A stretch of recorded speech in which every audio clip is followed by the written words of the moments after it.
ఆలోచించు కొంచెం రైతు బిడ్డ కష్టం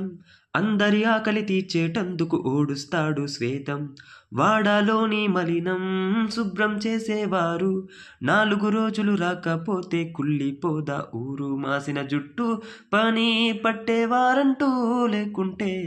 తగ్గుతుందా తల బరువు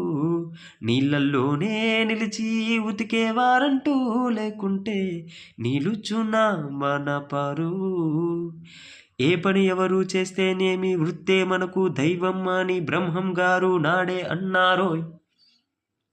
శక్తులన్నీ వచ్చి చేరుకుంటే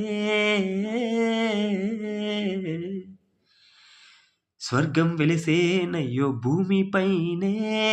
ఓ